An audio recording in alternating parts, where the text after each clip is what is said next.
श्री स्वामी समर्थ. स्वामी महाराज तुमच्या सर्व चांगल्या इच्छा पूर्ण करो ही स्वामींच्या चरणी प्रार्थना करते आणि आजच्या या नवीन व्हिडिओला सुरुवात करते.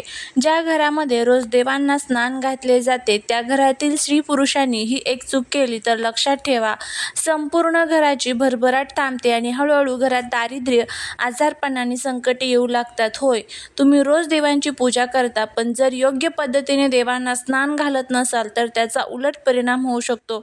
आजच्या व्हिडिओमध्ये याच संदर्भात आपण माहिती जाणून घेणार आहोत, त्यामुळे व्हिडिओ हा स्किप न करता शेवटपर्यंत नक्की पहा. चॅनलवरती नवीन असाल तर चॅनलला सबस्क्राईब करा आणि असेच माहितीपूर्ण नवनवीन व्हिडिओ पाहण्यासाठी बेल आयकॉनलाही प्रेस करा, म्हणजे जेव्हा कधी मी नवीन व्हिडिओ अपलोड करेल त्याचं नोटिफिकेशन सर्वात अगोदर तुम्हाला भेटेल आणि तुम्ही एक पण व्हिडिओ मिस करणार नाही.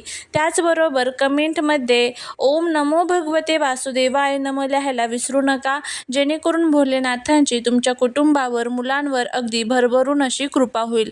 घरामध्ये देवघर म्हणजे फक्त पूजा करण्याची जागा नाही, तर ते संपूर्ण घराचे ऊर्जा केंद्र असते.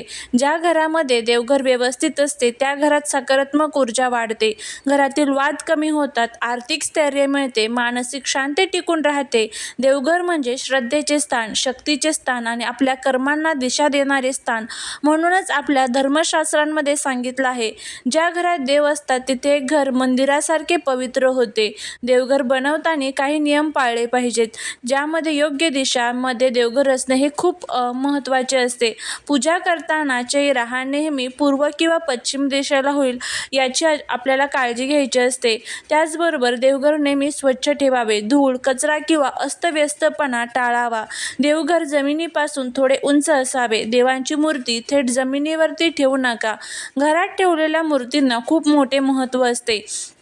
चुकीची मूर्ती ठेवल्यास नकारात्मक ऊर्जा वाढते, घरात अशांती निर्माण होते. मूर्ती लहान असावी, घरात मोठ्या मूर्ती ठेवू नयेत. लहान आणि साधी मूर्ती शुभ मानल्या जातात. तुटलेली मूर्ती घरात ठेवणे अशुभ असते. एकाच देवांच्या अनेक मूर्ती ठेवल्यास ऊर्जा असंतुलित होते. देवांचा चेहरा हा नेहमी आनंदी आणि शांत असावा. सर्वात महत्त्वाचा प्रश्न म्हणजे आपण सामान्य भाषेत म्हणतो देवांना आंघोळ घालतो असे म्हणतो, पण धर्मशास्त्रानुसार योग्य शब्द आहे देवांचे स्नान. काय फरक आहे? आंघोळ ही सामान्य माणसांसाठी असते आणि स्नान हे पवित्र विधी जे देवांसाठी असते. देवांना स्नान घालणे म्हणजे केवळ पाणी टाकणे नाही, तर ते एक पूजा विधी आहे. देवांचे स्नान कसे करावे? सर्वात प्रथम हातपाय स्वच्छ धुवा, देवांना नमस्कार करा, स्वच्छ पाण्याने स्नान घाला. शक्य असल्यास दूध, पंचामृत, गंगाजलाचा वापर करा. लक्षात ठेवा, खूप थंड किंवा खूप गरम पाणी वापरू नका. मूर्तीला इजा होणार नाही याची काळजी घ्यायची असते. ज्या घरामध्ये रोज देवांना स्नान घातले जाते पण खालील चुका केल्या जातात त्या घरात लक्ष्मी कधीच टिकत नाही. त्यामुळे ह्या चुका ज्या आहेत तर त्या आपल्याला टाळायच्या आहेत, नाहीतर आपलं संपूर्ण घर जे आहे तर ते बरबाद होऊ शकतं. आता कोणकोणत्या चुका ज्या आहेत तर त्या आपल्याला टाळायच्या आहेत तर ते आपण बघूया. त्यामुळे जर तुम्हाला हा व्हिडिओ आवडला तर नक्कीच आपल्याला चॅनलला सबस्क्राईब करायचं आहे आणि कमेंटमध्ये जय माता लक्ष्मी लिहायला विसरू नका. त्यामध्ये सर्वात पहिली जी चूक आहे ते म्हणजे घाईघाई स्नान घालणे, मनात राग किंवा नकारात्मक विचार ठेवून स्नान घालणे, अशुद्ध अवस्थेत पूजा करणे, स्नानानंतर देवांना नीट पुसत नाहीत. या चुका केल्यास पूजा निष्फळ होते आणि घरात अडचणी वाढतात. स्त्री पुरुषांनी लक्ष द्यावे. ज्या घरात देवांची रोज सेवा होते त्या घरातील स्त्री पुरुषांनी हे नियम पाळलेच पाहिजे. स्त्रियांसाठी असते म्हणजे स्वच्छता पाळावी, शांत मनाने पूजा करावी. पुरुषांसाठी पूजा करताना शुद्धता ठेवावी, राग, अहंकार टाळावा.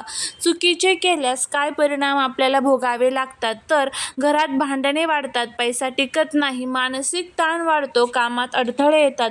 म्हणूनच म्हणतात देवांची सेवा म्हणजे खेळ नाही, ती श्रद्धा आणि नियमांची परीक्षा आहे. जर तुम्ही योग्य पद्धतीने देवांचे स्नान आणि पूजा केली तर घरात लक्ष्मीचा वास होतो, आरोग्य चांगले राहते, मन शांत राहते, यश मिळते. त्यामुळे देवपूजा ही दिखावा नसून भावना आहे. मन शुद्ध ठेवा, श्रद्धा ठेवा आणि नियम पाळा. नक्कीच आपल्याला याचा खूप चांगला फायदा जो आहे तर तो बघायला मिळेल. देवांना स्नान घालणे ही साधी अंघोळ नसून एक पवित्र धार्मिक विधी आहे. योग्य पद्धतीने केल्यास घरात सकारात्मक ऊर्जा वाढते, पूजा अधिक फलदायी होते. त्यामुळे तुम्ही सोप्या भाषेत आपण बघूया की देवांना स्नान कसे घालावे ते. त्यामध्ये बघा, अगोदर सर्वात प्रथम सुरुवातच इथून होते की स्वतःची स्वच्छता करून घ्या. आधी स्वतः अंघोळ करून स्वच्छ व्हा, स्वच्छ कपडे घाला. राग, तणाव नको, मन शांत ठेवा, कारण पूजा करताना तुमची ऊर्जा देवांपर्यंत पोहोचत असते. देवांना नमस्कार करा, उभे राहून नमस्कार करा, मनात प्रार्थना करा, हे देव, मी तुमची सेवा करण्यासाठी आलो आहे.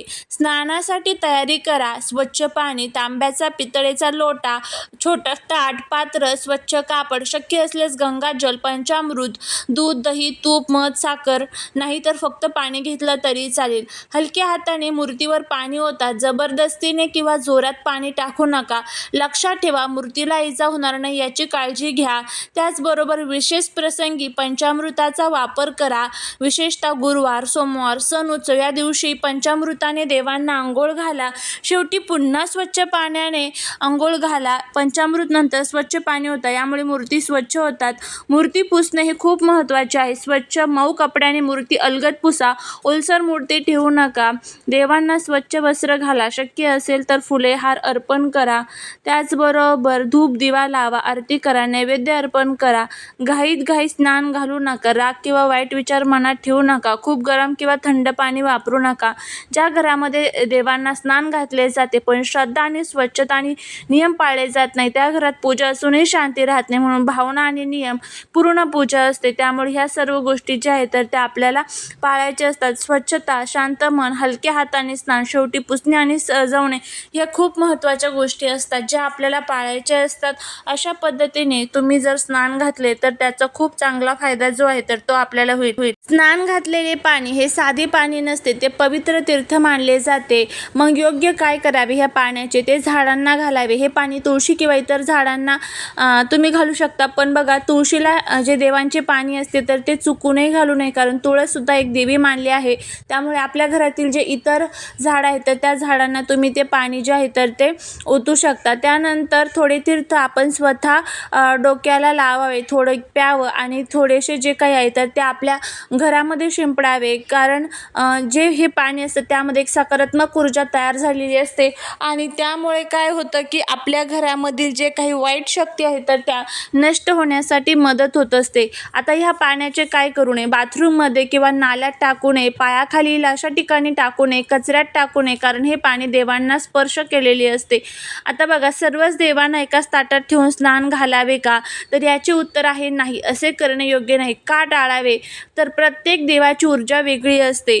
प्रत्येक देवतेचे स्वरूप आणि शक्ती वेगळी असते. सर्वांना एकत्र ठेवणे योग्य मानले जात नाही. आदर कमी होतो. एकत्र ठेवून वरून पाणी ओतणे म्हणजे घाईची पूजा वाटते. ही पद्धत शास्त्रानुसार योग्य नाही. मूर्ती खराब होण्याची शक्यता असते. एकमेकांना आपटून मूर्ती तुटू शकतात. योग्य पद्धत काय आहे? एका वेळी एकच मूर्ती घ्या. प्रत्येक देवाला स्वतंत्रपणे स्नान घाला. वेगळ्या ताटात ठेवा. एका ताटात एकच मूर्ती ठेवा किंवा मग हातामध्ये देवांची मूर्ती ठेवून वर्ण पाणी ओतू शकता किंवा त्या ताटामध्ये एक छोटासा पाट ठेवा. त्या पाटावरती प्रत्येक मूर्तीला ठेवून त्यानंतर स्नान घाला, जेणेकरून बाकीच्या देवांचं जे पाणी आहे तर त्या मूर्तीला लागणार नाही. अशा पद्धतीने सुद्धा तुम्ही करू शकता. शांतपणे श्रद्धेने अंघोळ घाला. तर अशा पद्धतीने ह्या सर्व गोष्टी ज्या आहेत तर त्या आपल्याला पाळायच्या आहे. बघा, देवांची सेवा म्हणजे नियम, श्रद्धा आणि योग्य पद्धत आहे. त्यामुळे ह्या सर्व गोष्टी पाळा, नक्कीच तुम्हाला त्याचा फायदा होईल. झालेली सेवा ही महाराजांच्या चरणी रुजू करते. व्हिडिओ जर आवडला तर लाईक, शेअर, सबस्क्राईब करा. श्री स्वामी समर्थ.